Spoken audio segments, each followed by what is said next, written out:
Hello, everybody, and welcome to this episode of the Closers Podcast. I'm your host, Mark Alvarado. With me today is Quinn the Moondog Kalani. How are you doing, man? Not bad. Not bad, all things considered. Yeah, Pretty good where I'm at. that's good. That's good to hear.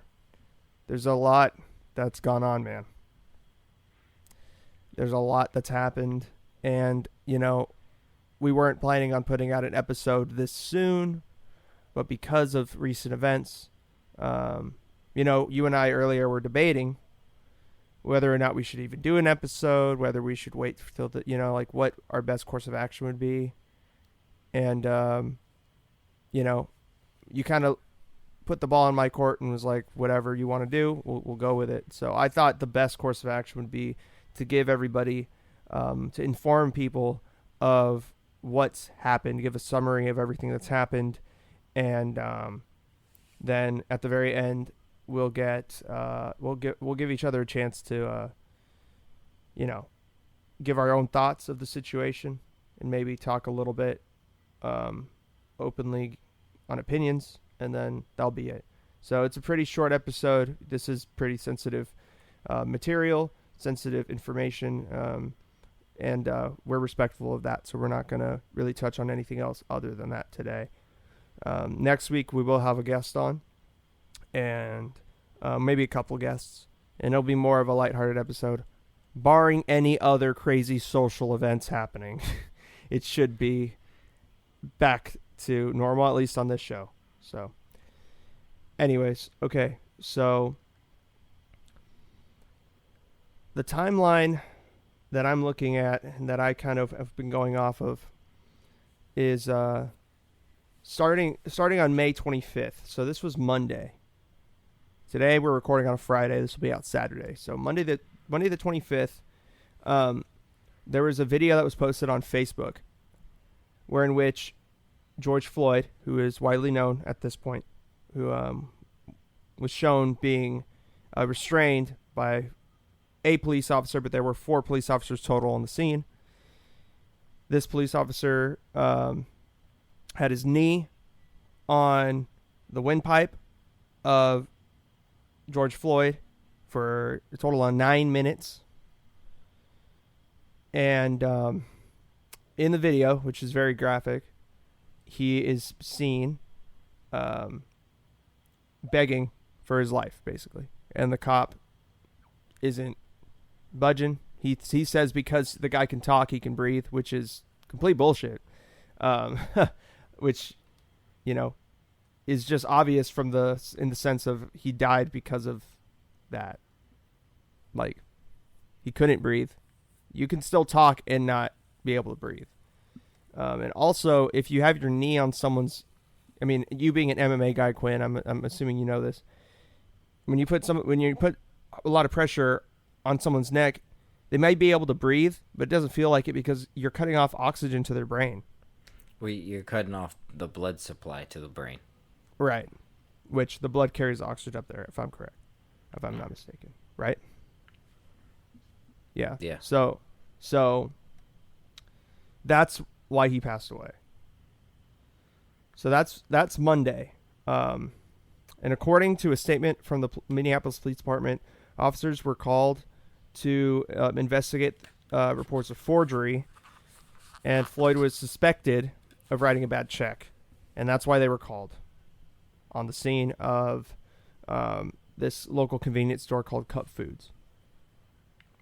Or actually, no, it was because he was suspected of having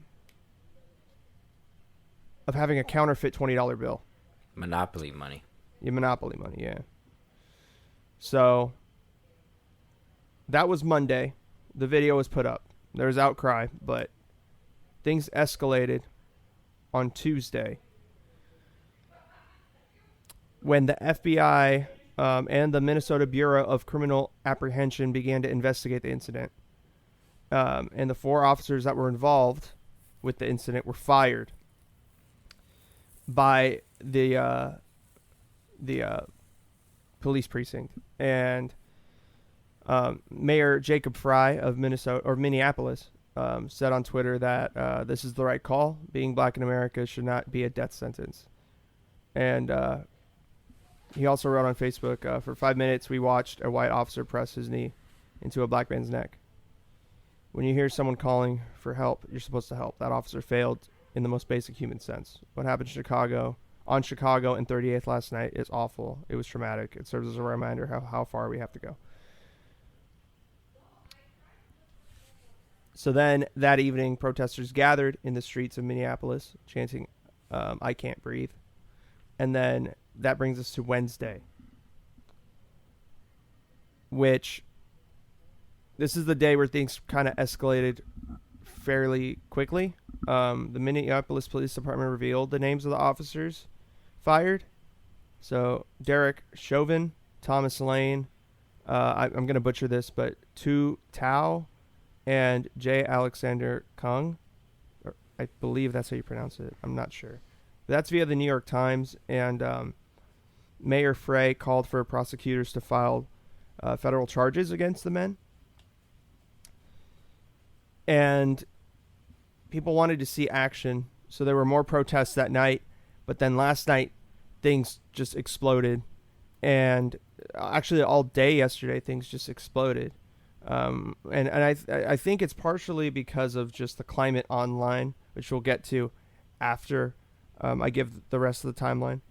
But on Thursday, prosecutors continue to investigate whether or not to charge Derek Chauvin, the officer who killed Floyd. The lack of action from authorities accelerated protests near the Minneapolis Police Department's 3rd Precinct. Participants eventually set fire to the police precinct station, according to the New York Times. Protests also broke out in New York, Denver, Phoenix, and Columbus, Ohio. Demonstrators also gathered in Louisville, Kentucky, to protest the death of Breonna Taylor, a black woman who was shot by police in her own home in March. And NBC reported that Chauvin had been the subject of several police conduct reports, at least 12 since he started in 2001. Still, according to the Minneapolis Communities United Against Police Brutality database, which has been cited in various reports on Chauvin's record. He's received only a few verbal reprimands, and most of the complaints in the database are listed as closed. So, on top of that, yesterday, you saw a lot of these protests turning to basically riots as well, and a number of large chain stores became like the targets for these riots. They became these riots, incited looting and stuff like that. And you can see a lot of the videos on Twitter, on Facebook. And then today, that brings us to today. Early Friday morning, President Donald Trump denounced the protesters, tweeting, and I quote, "These thugs are dishonoring the memory of George Floyd, and I won't let that happen. Just spoke to Governor Tim Walz and told him that the military is with him all the way. Any difficulty, and we will assume control. But when the looting starts, the shooting starts. Thank you." Twitter flagged the tweet with a message reading, "This tweet violated the Twitter rules about glorifying violence. However, Twitter has determined that it may be in the public's interest for the tweet to remain accessible." This is the first time that Twitter has flagged one of Trump's tweets as questionable, and the move comes days after the platform added a fact check option to some of Trump's false tweets about mail-in voting, prompting him to threaten to close down Twitter. He then signed an executive order aimed at bolstering the government's ability to regulate social media sites. Undeterred, the president spent the morning deriding the platform on Twitter, tweeting, "In the early afternoon, the National Guard has arrived on the scene there in Minneapolis and fully prepared. George Floyd will not have died in vain. Respect his memory." Also this morning, a crew of CNN reporters were arrested by police while covering the protests in Minneapolis, and you can see the video because they were literally live on TV when this happened. And so correspondent Omar Jimenez, producer Bill Kirkos, and camera operator Lionel Mendez were taken into custody by Minnesota State Police while reporting on street closures. And the journalists were also released Friday morning soon after the arrest. Now, the governor of Minnesota apologized to CNN. CNN President Jeff Zucker. And Jimenez went back on the air shortly after his release, noting that law enforcement was not violent with him at all, and that one of the officers told him they were just following orders. So, just more recently, the mayor of Minneapolis placed a curfew on the city, starting at 8 p.m. local time and extending through the weekend. And George Floyd's family attorney, Benjamin Crump, told CNN that they are waiting for the final autopsy results from the medical examiner's office, but will give him a proper funeral and also to have an independent autopsy done because they do not trust the city of Minneapolis, which, I mean, at this point, can you blame them? I mean, shit. And then Floyd's family has hired former NYC chief medical examiner Dr. Michael Baden to do the autopsy, and that Baden will do the procedure next week. And obviously the story is still developing. And I got a large majority of those details from the Rolling Stone timeline that they have so masterfully and importantly made for the public to view. So you can go online and look at this more in detail. There will be more things updated onto that article as more events occur, which I assume there will be more, because tomorrow is Saturday, and then the day after that, Sunday. That's the weekend. And that means that there's going to be a lot of cities across the country protesting. There's already going to be some protests in Sacramento that I've been seeing advertisements for. I unfortunately will not be able to attend any of those due to some other engagements I have. But yeah, so things have really escalated to a point.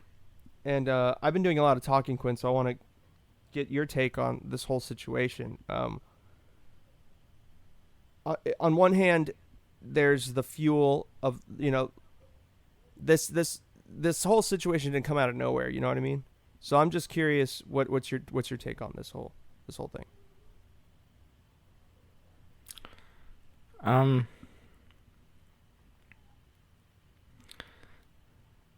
It's unfortunately, I can't say I'm surprised. If anything, like, it almost seems bizarre, but it almost seems like there hadn't been some sort of it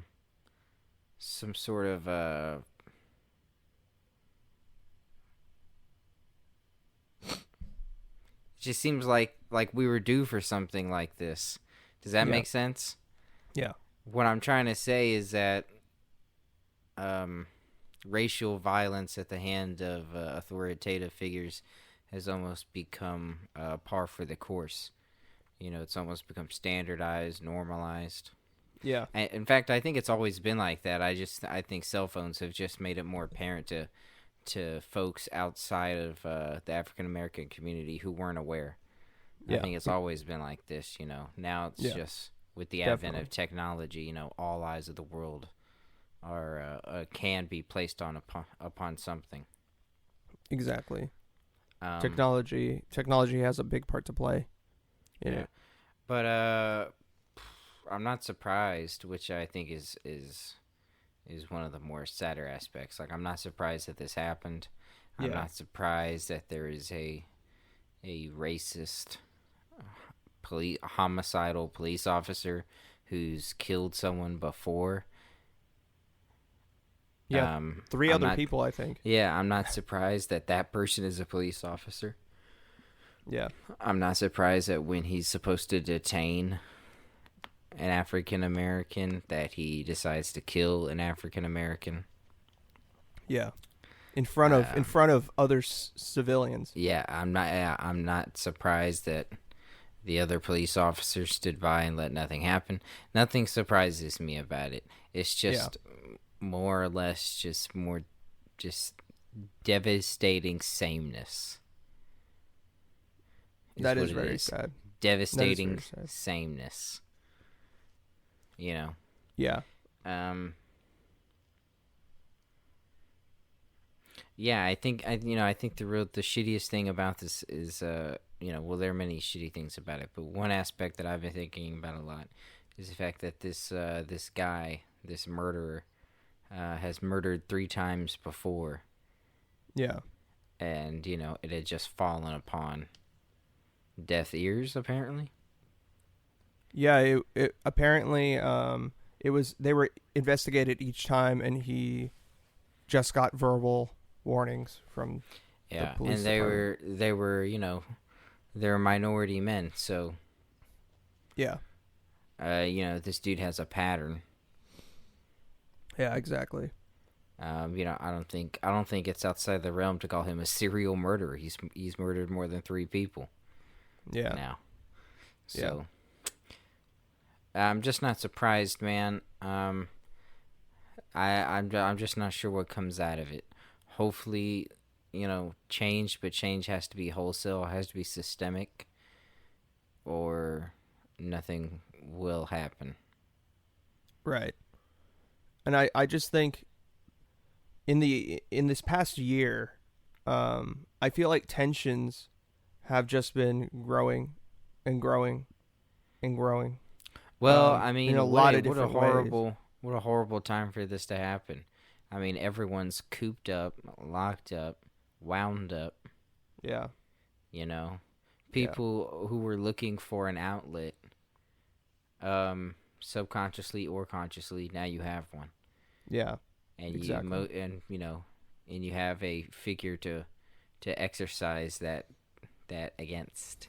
You have a common foe now. Right. So, and it's a very tricky time. It is very tricky, but I think because like what you said, like the whole virus and stuff, I don't even think it's too much just people being inside and wound up. I think they're wound up for good reasons. I mean, a lot of the people that are super super outraged right now, not everybody, there's a people from all from across the political spectrum, from all walks of life who are pissed about this. It's not just one type of person. So I want to make that clear that I do acknowledge that. But I'm talking from a certain segment of the population who, in the past year, you got your hopes up because of Bernie Sanders, right? And you're hoping that this person will be able to bring about some form of change. He's looking like he's leading in the polls, all this stuff. Yada yada. I've said it before, right? Then he drops out during this virus when people are losing jobs, but then all of us, like, people are losing jobs left and right. People, like, obviously unemployment's gone up astronomically. Yeah. But then billionaires have just gotten richer. Like, people who own businesses, like corporations, have just gotten I can't even talk, like incredibly more rich out of this pandemic situation because they don't have to pay as many people. And there's a lot of economic reasons why people are still getting rich, and the economy, stock market wise, is doing well for now. But we're like common folk like you and me, and a lot of people, most people, probably everybody who's going to listen to this episode, don't see any of that. Like, there's a lot of people who are unemployed, still looking for jobs. There's college kids who have to repay school. Like, there's so much unrest right now, right? Economically speaking, for just the average person. And then on top of that, you add this social layer. It's just a powder keg. Like, you politically, there's unrest because you have to pick between rapist Joe Biden or rapist Donald Trump, right? And then you have economic unrest because people can't find jobs. There's all this, all these barriers, but then you see the people at the top, they keep going up the ladder. They keep getting rich. And then this happens. Now social unrest. That's always been there. And I mean Ferguson isn't just something that we forgot about. The scars of Ferguson still obviously run true to this day. And I just think there's a lot tied to this. There's a lot of things that were boiling underneath the surface, and this was just, across the country. This is an incident, an injustice that really, I think, was the straw that broke the camel's back. I don't see this stopping anytime soon. The not the rioting, but more so just the conversation. I don't see. Well, hopefully not. Hopefully the conversation never stops. Hopefully, it shouldn't even be a conversation. It should be a decorative statement. It shouldn't even be a decorative statement. It should be a rhetorical statement, because all of this should be, issues of the past. Yeah. But it's not. So, I don't know. I don't know what anyone's going to do. The most we can hope to do is to put people in positions of power to change the system from the way it is. Yeah. Long gone are the days of, revolutions of, of toppling institutions. Yeah. Americans don't possess that power, so. It's weird, though. Well, not weird, but it's... I hear you, and I do agree. I just agreed with you right now. But then instantly, I think about what's happened to a lot of the politicians who we did vote in, thinking that they would change something, and they just become part of the system that we thought that they would change. Obama, famously, he's the he's the leader of the Democratic Party, and he was the person that they were trying to not get elected, and he beat Hillary. And change was literally a slogan. Did he really change anything? No, not really. He became part of the same system. Bernie Sanders, he's wanting people to vote for Joe Biden, like, outright. He dropped out of the race when there was still a lot of states left to vote.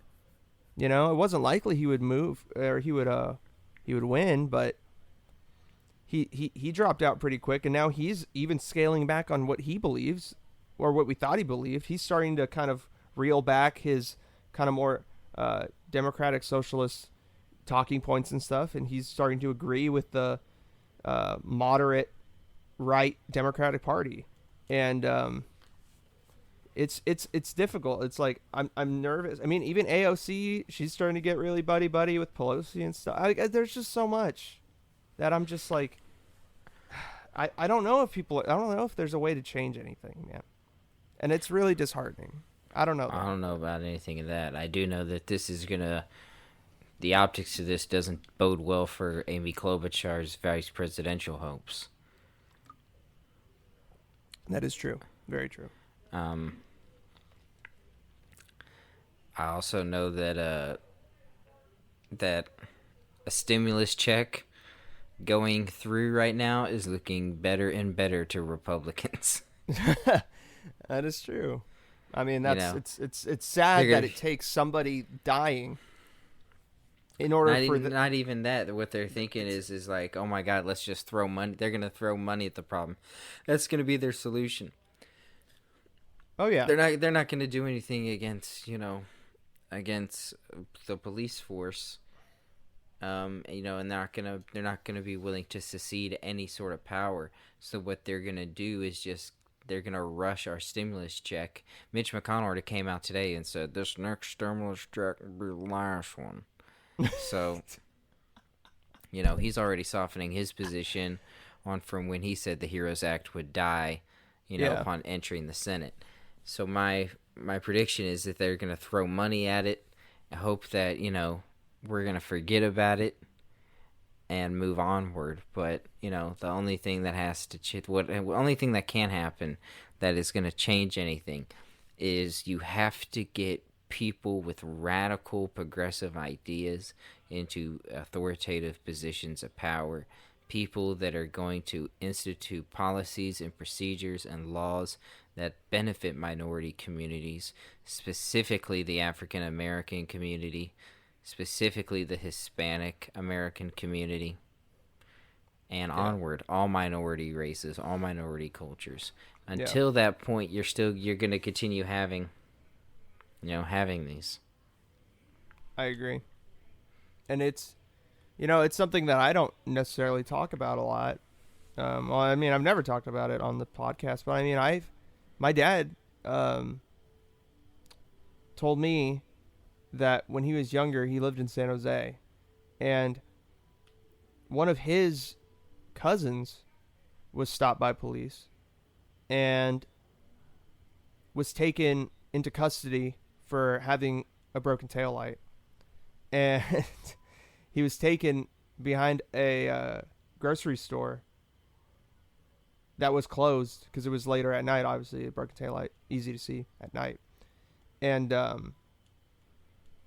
they beat him to like really, really, really, really brutally. And the next day, they released him from prison, from the jail. And he couldn't even see out of his eyes. He had a broken jaw.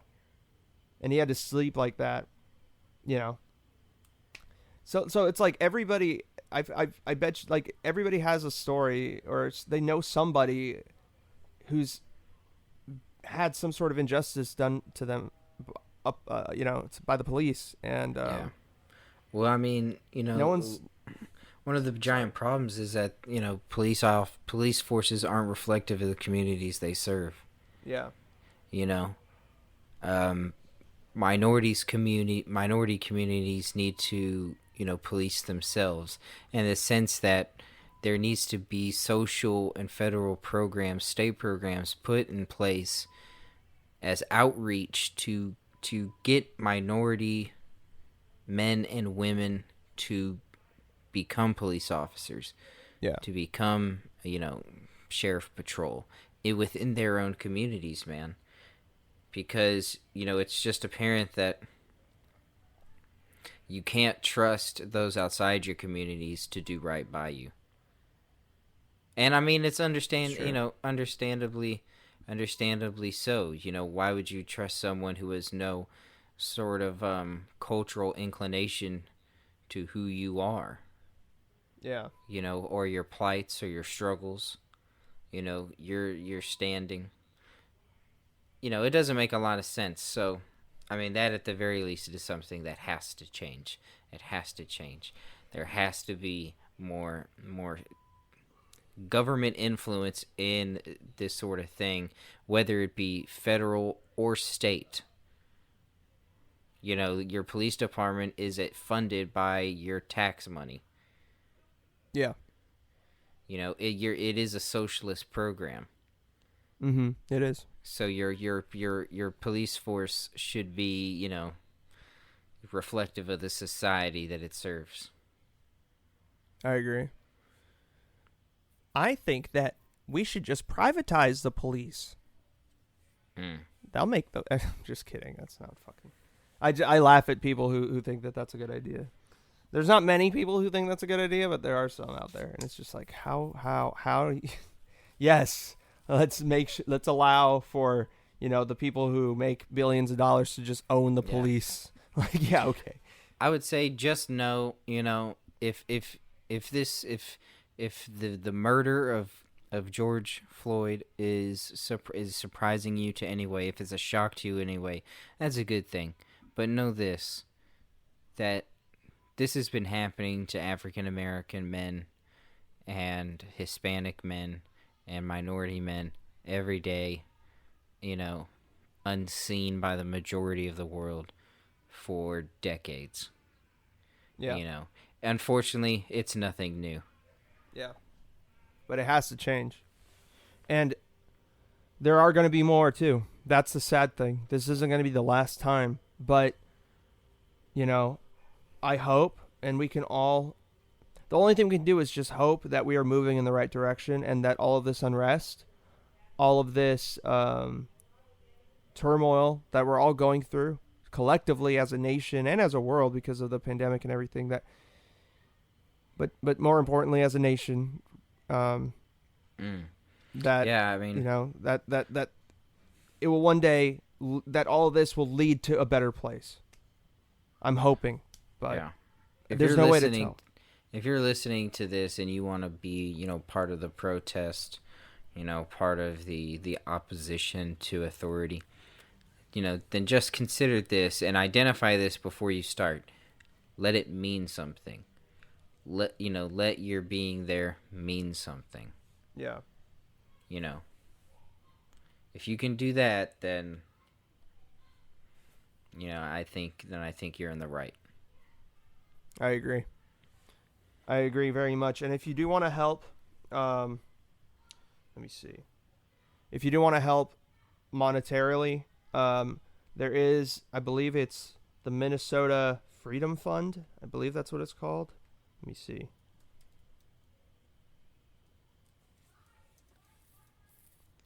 But there's a fund that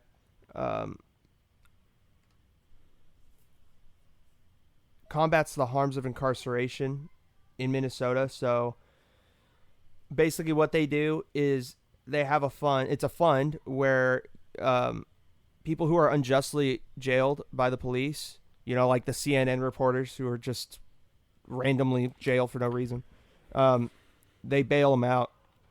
So that's definitely a place where I've seen a lot of people wanting to donate, or they have donated, and I would urge you, if you're listening to this, to donate to them right now, to help out any protesters who are being unjustly jailed, because that is happening. Yeah. So here's another thing. Here's a whole another element to this.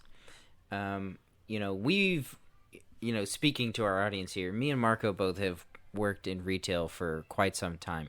This past decade of our lives is marked with the stain of retail. We can both tell you that a fake $20 bill is, one, not surprising. Anyone could have a fake $20 bill. They are, they get into circulation quite easily. And once they're in circulation, that's in it. That's it. They're in it, man. They're in it until someone catches it. Yeah.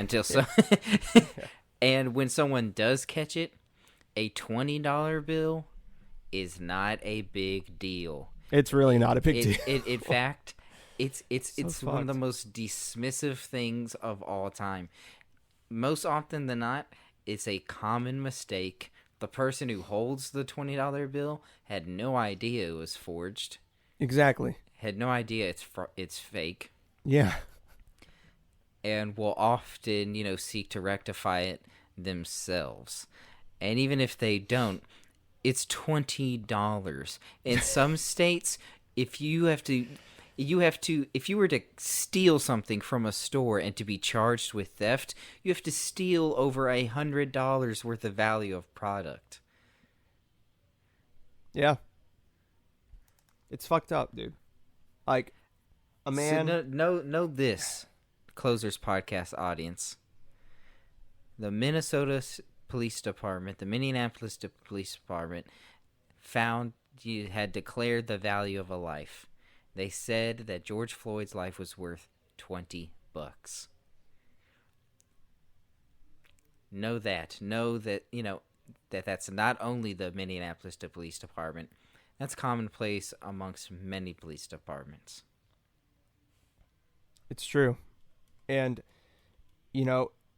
where does this problem come from? There's a multitude of different, ways to answer that question. There's a lot of different answers to that question. But through a lot of those avenues, you kind of get to the same place. And it's just that through our upbringings as Americans, through the media maybe, through like just family, there are a lot of different ways that you're brought up, You consume things that kind of tell you white people are worth more, they're valued more than minorities. I mean, look at just the overwhelming number of white male and female leads that there are in TV shows, movies. You can look at a lot of different things.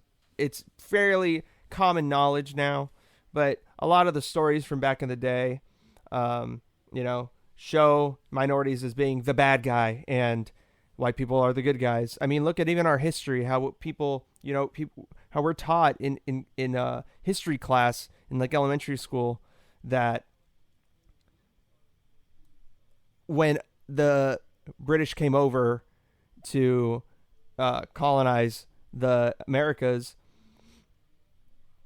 that you never really hear about like the atrocities that were done to like native populations or they never go out and say that America is a nation built on the bodies of dead indigenous men and women and children by the hard work, blood, sweat, and tears of slaves. Yeah. Never. Slavery built on top of genocide. They never tell you that. Even in how we're taught in history class, white people are the good guys. I mean, think about every time America is just talked about, Yeah. It's just white people.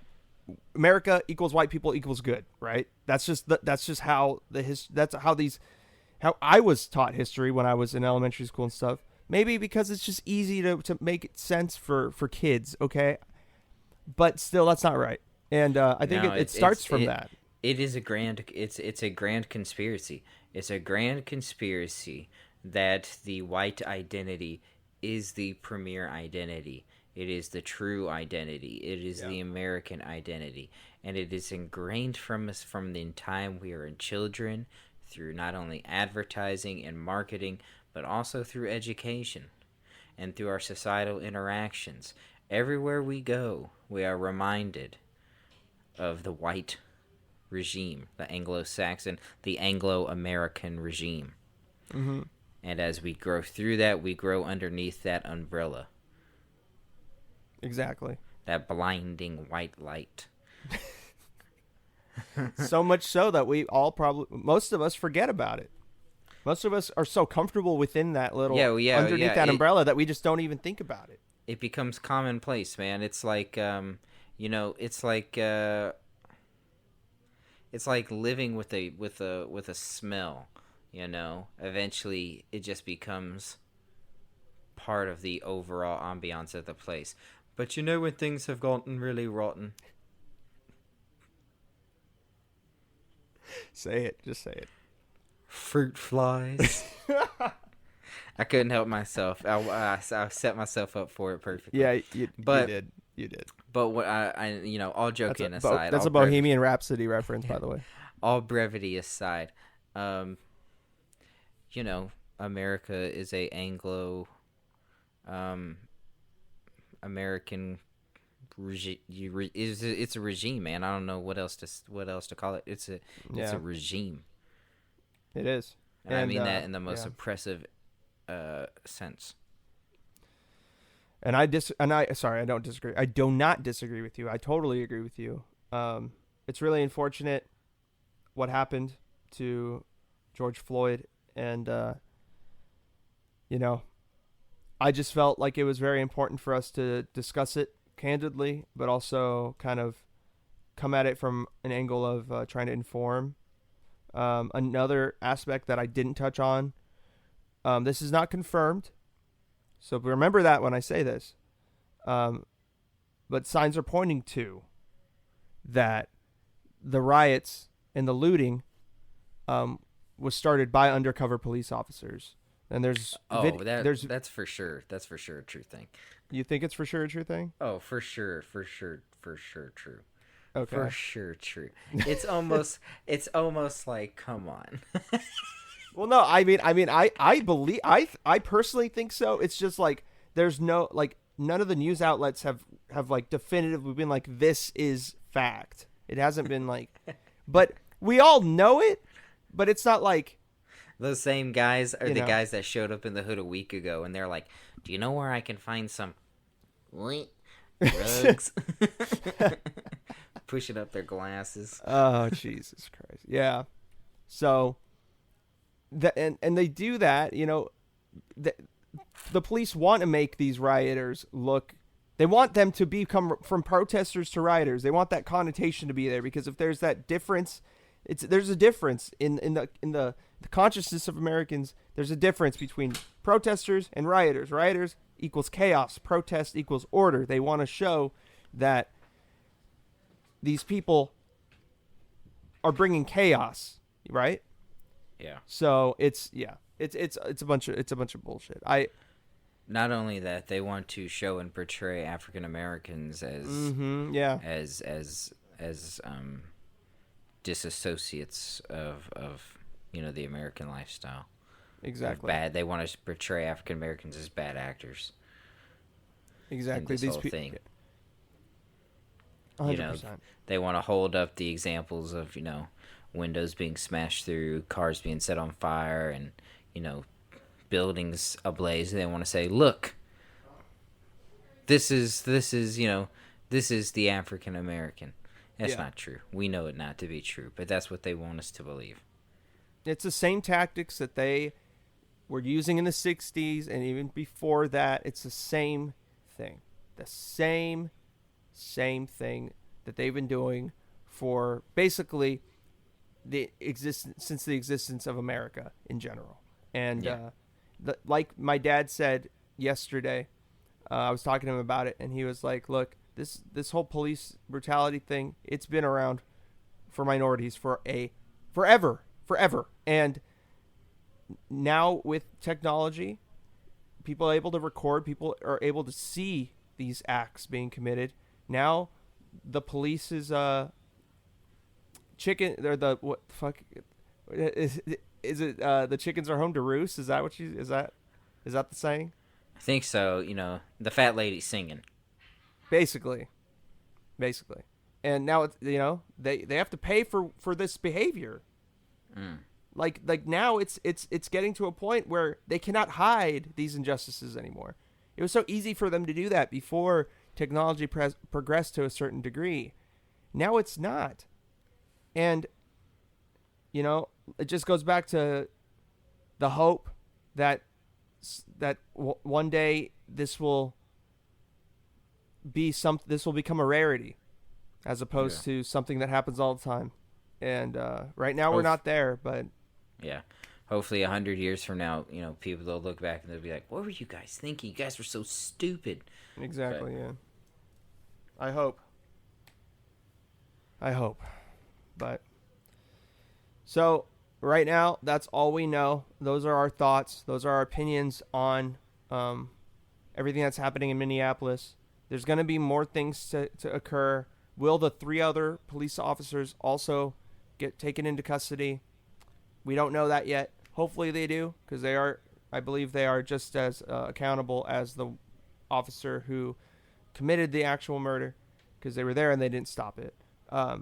But those things will remain to be seen. Definitely keep an eye on the New York Times, or not New York Times, the Rolling Stones timeline if you want to get the latest information, because they've been doing a really good job updating that timeline. But that's all I have to say. Quinn, is there anything else you want to chime in before we go? Any parting words? I would just say that stay safe. Just stay safe. That's all I would say. Stay safe. Yep. Stay safe, guys. We'll catch you next week with a new episode. Follow our Instagram account at The Closers Podcast, our Facebook page at Closers Podcast, and subscribe to our YouTube channel so you can stay up to date on when we post new content. We should have our new episode out next week, probably around Friday or Monday. We're not sure yet. We might have 2 episodes, because since this one's pretty spur of the moment, we might have 2. So we'll see what happens, but you will hear from us soon, guys. And like Quinn said, please stay safe. Take care.